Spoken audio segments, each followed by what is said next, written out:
السلام علیکم دوستو، جیسے آپ کو پتہ ہے کہ میرا چینل ٹریول کے ریلیٹڈ ہے اور میں آپ کو ملیشیا کی سیر کرواتا رہتا ہوں، لیکن اس کے دوران یہاں ملیشیا میں کئی سیاسی اور مذہبی شخصیت آتی ہیں۔ اسی طرح کل یہاں پہ ایک انتہائی مذہبی اسکالر، بہت ہی مشہور پاکستانی مذہبی رہنما سید ثاقب رضا مصطفی صاحب تشریف لائے۔ ان کی محفل سننے کا شرف حاصل ہوا۔ کچھ ان کے بیان کے لمحات میں نے کیپچر کیے، آپ کی خدمت میں پیش کرتا ہوں۔ امید ہے آپ پسند کریں گے اور اپنی دعاؤں میں مجھے یاد کریں گے۔ ہمارا خیال یہ تھا کہ 10:15 بجے دعا ہوگی، لیکن باوجود میں خود ہی تاخیر سے پہنچا۔ اگر آپ کی طرف سے اجازت ہوگی تو کوئی 20-25 منٹ اوپر چلے جائیں گے، نہیں تو ہم 10:15 بجے بھی دعا کر سکتے ہیں۔ میں نے آپ کے سامنے سورۃ العصر کی تلاوت کا شرف پایا ہے، جو قرآن مجید کی مختصر ترین صورتوں میں سے ایک ہے۔ سورت کا آغاز ایک قسم سے ہو رہا ہے، اور قسم بھی زمانے کی۔ والعصر، قسم ہے زمانے کی۔ ان الانسان لفی خسر، بے شک انسان خسارے میں۔ انسان کے خسارے کو بیان کرنے سے قبل اللہ تعالیٰ جل شانہ نے قسم فرمائی۔ حالانکہ اللہ جل شانہ اگر یوں ہی کوئی بات بیان کر دے تو اس کا فرمانا ہی ہمارے لیے کافی ہے۔ جس شخص کے لیے آپ کے دل میں احترام کا، عقیدت کا جذبہ موجود ہو، تو وہ سادہ لفظوں میں بھی کوئی بات بیان کر دے تو ماننے والوں کے لیے کافی ہوتا ہے۔ لیکن اگر وہ کسی چیز کو موقت کرے قسم سے، تو پھر اس کا مطلب ہے کہ جو بات کہی جا رہی ہے وہ انتہائی اہم ہے، اور سامعین کو مکمل اس کے لیے آمادہ کیا اور سے سنیں گے اور اس بات پر عمل پیرا بھی۔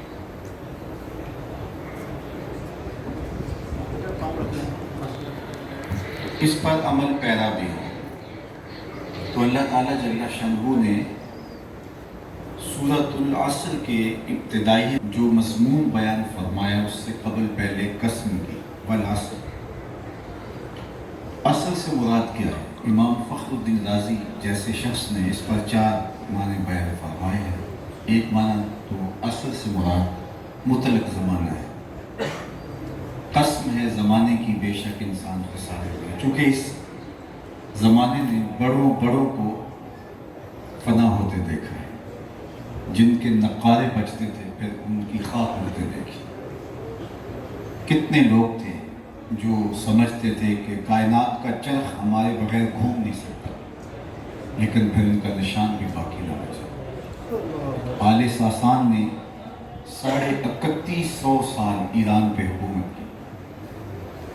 یکے بعد دیگرے اس ایک خاندان کے 150 حکمران تخت نشین ہوئے، لیکن آج دنیا آل ساسان کا نام بھی بھول گئی۔ وہ کیا کسی نے کہا تھا، مٹ گیا مشتاق دل سے رنگ یاد رفتگاں، پھول مہنگے ہو گئے قبریں پرانی ہو گئی۔ کس کے پاس وقت ہے کہ کسی کو یاد رکھے؟ میاں صاحب نے تو کہا تھا، جنہ باجو ایک پل نے سجیندے کو شکلیں یاد نہ رہی۔ ہم اپنے سکے عزیزوں کو بھول جاتے ہیں۔ تو انسان کے خسارے کا بہت بڑا گواہ خود زمانہ ہے، اس لیے زمانے کی قسم کر کے کہا کہ انسان خسارے میں۔ دوسرا معنی امام رازی نے یہ بیان کیا کہ عصر سے مراد نماز عصر کا وقت، کہ عصر کا وقت انتہائی اہم ترین وقت ہے۔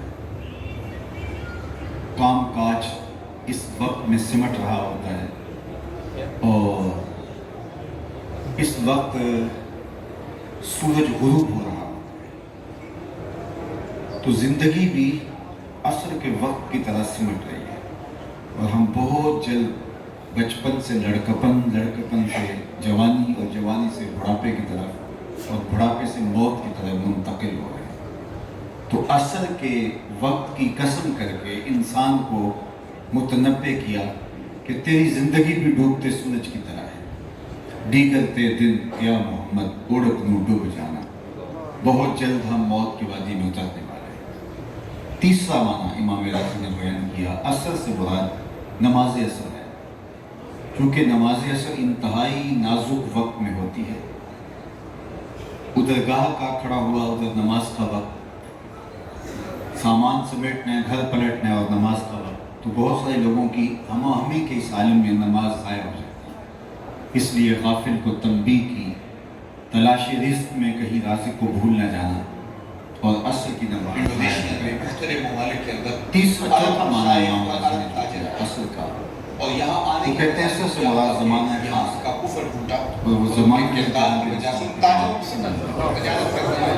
حضور علیہ السلام زمانہ وہی زمانہ ہے جو کہ حضور کے غافل انسان کو تنبیہ کی گئی ہے۔ ایک شخص کہ تیری زندگی جو تازہ روٹی ہے کہ جو باسی رہے محبوب کے زمانے، اس نے رک کر امام راضی عجیب سا ریٹ ہے، یہاں تازہ روٹی ہے کہ تو باسی روٹی 8 آنے کی ہونی چاہیے، اور میں بھی غربے میں بیٹھا ہے 2-4 باتیں تو اس بات کرنے کے بعد آگے بڑھوں گا کہ زمانے جو میرا ریٹ حضور کا زمانہ ہے صلی اللہ علیہ وسلم۔ لیکن بتاؤ تازہ روٹی کی نسبت جو ہے وہ باسی روٹی مہنگی کیوں ہے جبکہ تو اس نے کہا سنو کا یہ جو باسی روٹی ہے یہ مہنگی اس لیے ہے کہ یہ تازہ روٹی کی نسبت ایک دن حضور کے زمانے سے وہی زمانہ ہے جو میرا حضور کا، اس حرمت کی وجہ سے اس کی قیمت بڑھ گئی۔ ایک شخص میں جو وزن ہے وہ تو حضور کے روٹی 1 روپے کی، جو قیمت تو حضور کے ساتھ اس چوکھٹ میں نہیں آیا ریٹ ہے، تو تازہ روٹی دکھا کہ روشنی اجالے نصیب نہیں ہوتا، اس کو 2 روپے میں اللہ نے کہا قسم ہے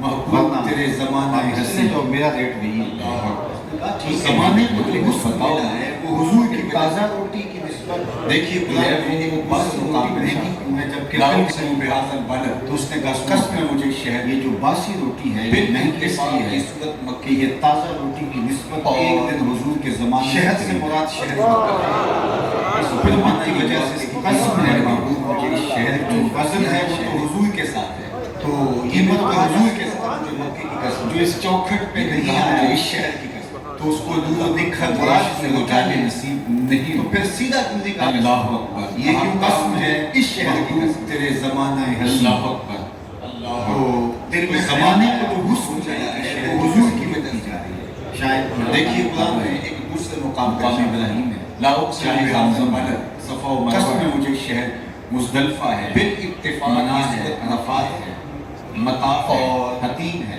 شہر سے بیان ہے، باب کعبہ ہے، تو پھر قدم قدم پہ قسم ہے محبوب برس شہر کی برکہ ہے، رکن یمانی ہے، تو کہا شامی ہے، رکن اسود ہے، لیکن جگہ جگہ شہر کی نور برس رہا ہے، مراد اس سے مکہ ہی ہے، تو پھر سیدھا کیوں نہیں کہا قسم، یہ کیوں کہا مجھے اس شہر کی قسم اللہ اکبر، تو دل میں خیال آیا، سوچ آئی کہ شہر کی قسم کیوں کی جا رہی ہے، شاید یہاں خانہ کعبہ ہے، مقام ابراہیم ہے، چاہے زمزم ہے، صفا و مروہ ہے، مزدلفہ ہے، منا ہے، عرفات ہے، مطاف ہے، حتیم ہے، سقف بیت اللہ ہے، باب کعبہ ہے، قدم قدم پہ انوار کی برستی ہوئی برکہ ہے، رکن یمانی ہے، رکن شامی ہے، رکن اسود ہے، جگہ جگہ نور برس رہا ہے۔ ایک زمانہ وہ تھا کہ عرب سے تاجر آئے اور ان کے کردار کی وجہ سے لوگوں نے اسلام قبول کیا، علماء آئے، صوفیاء آئے، ان کے کردار کی وجہ سے لوگوں نے اسلام کیا، قبول کیا۔ آج یورپ میں، امریکہ میں اور دنیا کے مختلف ممالک کے اندر جو تاجرانہ غرض سے مسلمان عرب کے عجم کے وہاں پہنچتے ہیں اور علماء اور بڑے بڑے صوفیاء وہاں جاتے ہیں، تو کبھی جانا ہوتا ہے تو تنہائی میں بیٹھتے ہیں تو سارے یہی کہتے ہیں کہ دعا کرو ہماری اولادیں مسلمان رہ جائیں، یہاں کے ماحول میں ہماری اولادیں مسلمان رہ جائیں۔ تو ذرا ہم دیکھیں ہم کہاں کھڑے ہیں۔ ایک زمانہ یہ تھا کہ ہم آئے، ہمارے ابا و اجداد، تو وہاں کے کافر بھی مسلمان ہوئے، اور آج یہ زمانہ ہے کہ آج ہم کہتے ہیں ہماری اولادیں مسلمان رہ جائیں۔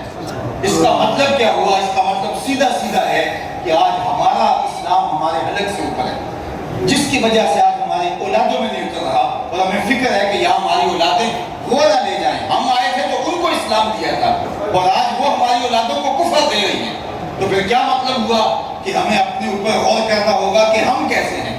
اگر ہم ایمان عمل صالح کی گواہی کے ساتھ اختیار کرتے ہیں تو کوئی وجہ نہیں ہے آج دنیا کے اوپر 1 ارب 40-50 کروڑ مسلمان بستے ہیں، اور اگر یہ لوگ دنیا کا چوتھا حصہ ہے تو ایک شخص نے 90 لاکھ کافروں کو کلمہ توحید پڑھایا، تو ایک مسلمان صرف 3 کافروں کو کلمہ توحید پڑھا دے تو دنیا کے اوپر کوئی کافر ہی نہ بچے۔ لیکن آج تو ہمیں اپنی اولادوں کی فکر ہے کہ یہ مسلمان رہ گئے جو ہمارے گھر میں پلے ہیں، جن کی تربیت ہمارے ہاتھوں میں ہوئی ہے، جن کو دودھ جو ہے وہ مسلمان ماں نے پلایا ہے، اور جس کو روزی کما کے مسلمان باپ نے کھلائی ہے، تو آج اس کی فکر ہے کہ یہ اس کفر کے معاشرے میں کافر نہ ہو جائے تو ہم کسی کو مومن کیسے کر سکتے ہیں؟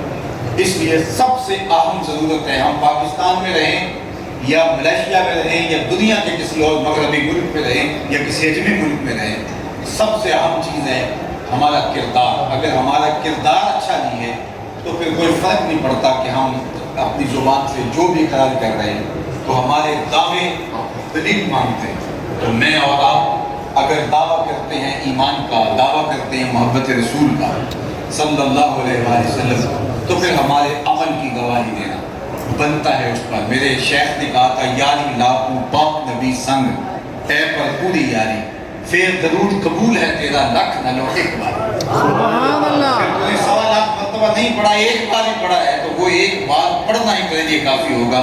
شرط یہ ہے کہ حضور کے ساتھ جو ہے وہ محبت کا رشتہ مستحکم ہو۔ تو آئیے میں اور آپ جو ہے وہ اپنا محاسبہ کریں، اپنے شب و روز کا مطالعہ کریں، ہم دیکھیں کہ ہم کہاں کھڑے ہیں اور ہمارے رویے کیا ہیں، ہمارا طرز زندگی کیا ہے۔ اللہ تعالیٰ آپ سب لوگوں کی حفاظت فرمائے۔ آپ نقل مکانی کر کے، عارضی ہجرت کر کے آپ یہاں حاضر ہوئے ہیں، اللہ اس کی برکتیں آپ کو نصیب فرمائے۔ اور میں خاص طور پہ آپ سب لوگوں کو کہوں گا کہ، اور میں نے دیکھا ہے کہ اوورسیز پاکستان کے لیے ہم سے زیادہ فکر مند ہیں۔ اس وقت جو وطن عزیز کے معاشی حالات ہیں اور جن بحرانوں سے ہم گزر رہے ہیں، تو اللہ میرے وطن کی خیر فرمائے، میرے وطن کو اللہ تعالیٰ صالح، نیک، پاکیزہ، مخلص اور دیانتدار حکمران نصیب فرمائے، جو حضور علیہ السلام کے نظام کے نفاذ کی ضمانت بن سکے۔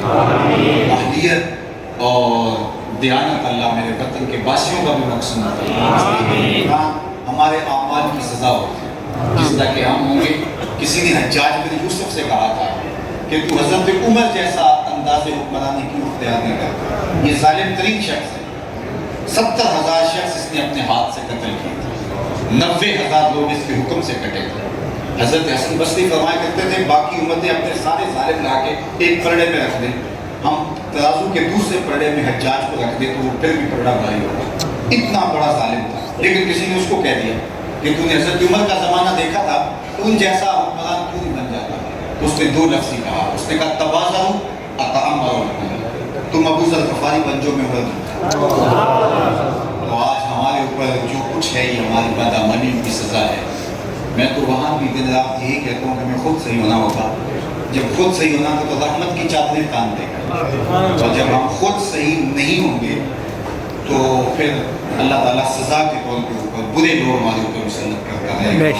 یہ اللہ تعالیٰ نے قرآن مجید میں ایک مقام پر فرمایا، وہ اس بات پہ قادر ہے کہ تمہارے اوپر سے بھی عذاب بھیجے، تمہارے نیچے سے بھی عذاب بھیجے۔ علماء نے اوپر کا عذاب کیا ہے؟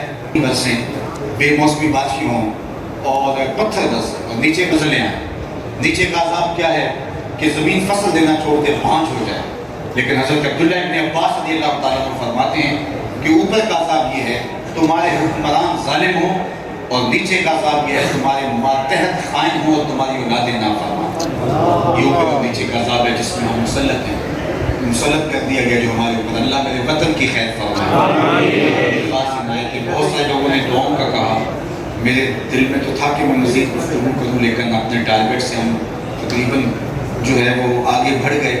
تو مجھے حضرت نے کہا، اور آپ سب کے علم ہے کہ اس وقت پاکستان معاشی بحرانوں میں مبتلا ہے، تو جس طرح ہر شعبے میں بحران ہے، تو اس طرح ادارۃ المصطفیٰ کا مرکز، اس سے جڑے ہوئے جو ہے وہ درجنوں ادارے اس وقت وہ بھی سخت مالی بحران میں مبتلا ہے۔ آپ کی ہر طرح کی دعاؤں کی ضرورت ہے، اور میں امید رکھتا ہوں کہ اوورسیز پاکستانی اگر اس مشکل موقع پہ ہمارے ساتھ کھڑے ہو جاتے ہیں اور ایک ایک فرد ایک ایک طالب علم کے ساتھ بھی کھڑا ہو جاتا ہے، جو کہ بہت بڑی رقم نہیں ہوتی. تو میرا خیال ہے کہ ہم جو ہے وہ آگے بڑھ سکتے ہیں. بس آپ سے دعاؤں کی ضرورت ہے. انشاءاللہ میں جہاں جاتا ہوں پھر آنا جانا لگا رہتا ہے.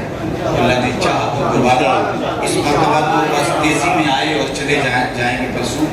تو انشاءاللہ اللہ نے چاہا تو دوبارہ تھوڑا وقت دے کے اور تھوڑا پہلے بتائیں گے تو مزید منظم انداز میں آگے بڑھیں گے. آپ سے ملاقاتوں اور محبتوں کا جو ہے وہ سلسلہ بھی جاری رہے گا. اللہ دنیا آخرت کی بلائیاں نصیب فرمائے. آپ نے ملاقات کا کہا تو میں نے کہا کہ جو آخری شخص ہے اس شخص تک میں موجود رہوں گا ملاقات کے لیے. کہ آپ ترتیب سے آتے رہیں گے، آسانی سے آتے رہیں گے تو انشاءاللہ جو ہے وہ خیر ہوگی. اللہ آپ سب کو جزائے خیر عطا فرمائے.